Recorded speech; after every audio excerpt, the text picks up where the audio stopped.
Hello दोस्तों, जय श्री राधे श्याम। तो दोस्तों, स्वागत है आपका हमारे चैनल हिंदी कहानी वर्ल्ड में। और आज की कहानी का शीर्षक होने वाला है गर्भवती सास। कहानी बहुत ही मज़ेदार और इंटरेस्टिंग होने वाली है, तो अंत तक जरूर देखें।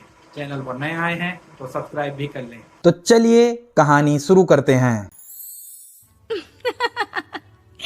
जमाना कितना भी बदल जाए, इतना भी नहीं कि बहू घर आए और सास गर्भवती दिख जाए।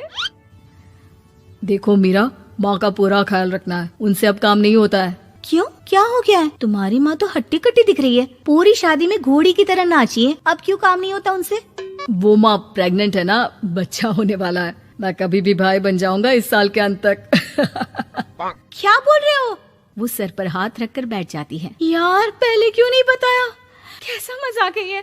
झूठ बोल रहे हो ना? हाँ, झूठ बोल रहे हो ना? तभी ससुर की आवाज आती है। बहू, पानी गरम कर दे, तेरी सास को दवाई देनी है। समय पर दवाई ना दी तो परेशानी हो जाएगी।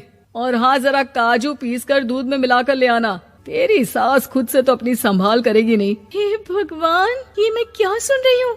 ये ससुर जी को क्या हो गया है? मैं क्या सोच कर आई थी? हाय रे, मैं तो किसी को मुंह भी नहीं दिखा पाऊंगी। अब ये रोना धोना बाद में करना, पहले गर्म पानी कर दो, माँ को दवाई देनी होगी। और हाँ, रात को माँ के पैरों में तेल लगा देना। बहू को गुस्सा आ जाता है, वो बड़बड़ करती किचन में जाती है जहाँ उसका ससुर खड़ा होता है। एक बड़ी जिम्मेदारी है हम सबके सर ऊपर। इस उम्र में माँ बनना खतरे से खाली नहीं होता। हाँ हाँ पता है, तो क्यों बन गई माँ? अरे खतरे से कम नहीं है तो क्या जरूरत थी लल्ला पैदा करने की? कैसी बात कर रही हो बहू? क्या तुम खुश नहीं कि घर में एक नया मेहमान आएगा, छोटे छोटे पैरों से पूरे घर में घूमेगा? पिताजी, ये हाथ जोड़े आपके, आप यहाँ से जाओ। ये शायरी बाद में बताना, अभी मैं पानी गरम करके थर्मस में दे देती हूँ।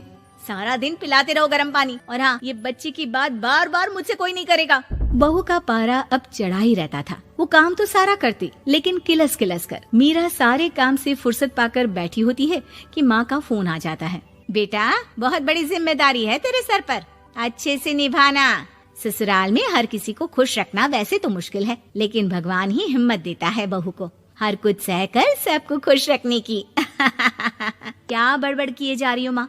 जानती भी हो कि यहाँ क्या चल रहा है? मेरी सास, अरे तेरी सास तो देवी है देवी। कितने खुश हो रहे थे सारे तेरी सूरत देख देख कर।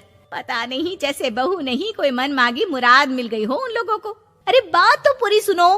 मन मांगी बुरा तो पूरी हुई है। अरे मेरी सास को बच्चा होने वाला है, प्रेग्नेंट है वो। क्या बकवास कर रही है मीरा? ये बात किसी को कहना मत। मुझे तो बता दिया, लेकिन अब अपनी जबान सिल ले। कहाँ है तेरी सास? बात तो करा मेरी। पूछू जरा, पोता पोती खिलाने की उम्र में खुद का बच्चा खिलाने का शौक कहाँ से आ गया? और आया भी तो बताना तो चाहिए था। अब क्या नाक कटाने के लिए हम लोगों से रिश्ता जोड़ा है? रुक, तेरे पापा से बात करती हूँ। मीरा फोन रखकर लेट जाती है। वो एक सपना देखती है कि उसकी गोद में एक बच्चा खेल रहा है। भाभी की गोद में कितना खुश दिख रहा है ना, लग ही नहीं रहा कि भाभी है। मैं तेरे लिए क्या लाया हूँ, सोने की बालियाँ। तेरी शादी में तो मैं बुढ़ा हो जाऊंगा ना। अरे कैसी बात कर रहा है बेटा, इसकी जिम्मेदारी तो तू ही लेगा। हम लोगों का तो कोई भरोसा नहीं, कब ऊपर वाला उठा ले। बहू को सास को देख देख कर गुस्सा आ रहा था। तभी वहाँ पड़ोसन आ जाती है। अरे बहू, तुझसे तो पूछने से भी डर लगता है कि कब खुशखबरी सुना रही है। अब तो अपनी 1 महीने की ननद की ही जिम्मेदारी संभाल ले, बहुत है। अपने जेवर भी रख देना और पैसे भी जमा करना शुरू कर दे। वो बात आगे बढ़ाती, उससे पहले ही बहू जोर से चिल्लाकर उठ जाती है। नहीं नहीं नहीं नहीं, मैं अपने जेवर किसी को नहीं दूंगी। अरे कौन ले रहा है तुम्हारे जेवर? तुम औरतें भी ना सपने में भी जेवर ही संभालती रहती हो। मैंने जो सपना देखा है ना, सुनोगे तो होश उड़ जाएंगे। अच्छा, तुम अपना सपना बाद में बताना, पहले मेरा सुनो। कल मैंने इतना अच्छा सपना देखा कि अगर वो पूरा हो जाता है ना, तो मैं तुम्हारे लिए रानी हार बनवा दूंगा। बहू अब सारे गम भूलकर पति का सपना सुनने में लग जाती है। अरे क्या सपना था, बताइए ना। बोलिए भी तो, क्या सपना है? मैं पूरा कर दूंगी अगर बात रानी हार की है तो। बोलिए बोलिए। मैंने रात को सपना देखा कि माँ को बेटी हुई है और मुझे बहन। सच्ची, इस घर में बेटी हो जाए तो मैं तो झूम ही उठूं। मीरा का मुंह बन जाता है। वो चुप हो जाती है और सपने की बात याद करती है कि बेटी हुई तो उसे ही अपने गहने उसे देने होंगे। फिर तो रानी हार की जरूरत पड़ेगी ही। भाई, लड़की बड़ी होगी, उसकी शादी होगी तो जेवर तो चढ़ाने ही होंगे ना, कहाँ से आएंगे वो? कितने समझदार हो तुम मीरा। मैंने भी यही सोचकर तुम्हारे लिए रानी हार लेने का सोचा था। अरे फूटी किस्मत मेरी जो ऐसा परिवार मिला। मेरे पापा की तो मैं अभी क्लास लगाती हूँ, जो सब जानते हुए भी ऐसे परिवार में मेरी शादी कर दी। बहू पिता को फोन लगाने ही वाली होती है कि ससुर की फिर से आवाज आती है, बहू गर्म पानी ले आ जल्दी, थर्मस में खत्म हो गया है। बाद में खबर लेती हूँ मैं पापा की, पहले सास को गर्म पानी दिया हूँ।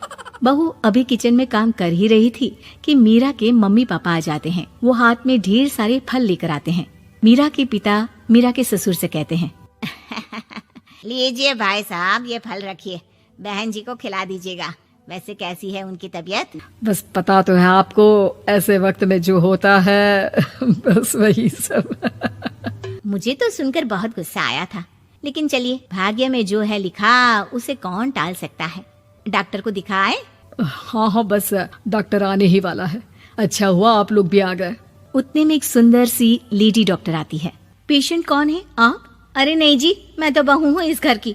मैं तो अभी सोच भी नहीं सकती पोता या पोती के बारे में, अभी तो मेरी सास ही। अरे चुप हो जाना, देख तो ले, डॉक्टर है ये, किसी के भी सामने गुस्सा फोड़ देती है। डॉक्टर कमरे में जाती है और थोड़ी देर बाद बाहर आ जाती है। पीछे से सास भी निकल आती है।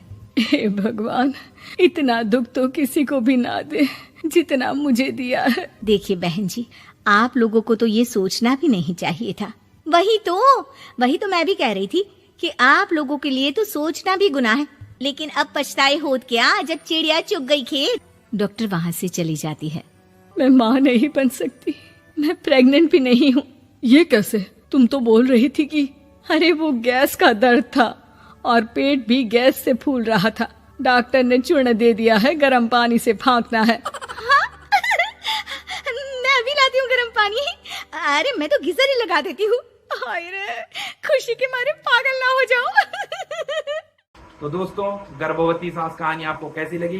लाइक, शेयर और कमेंट करके जरूर बताएं। और इस तरीके की फनी कहानियां देखने के लिए हमारे चैनल को सब्सक्राइब भी कर लें।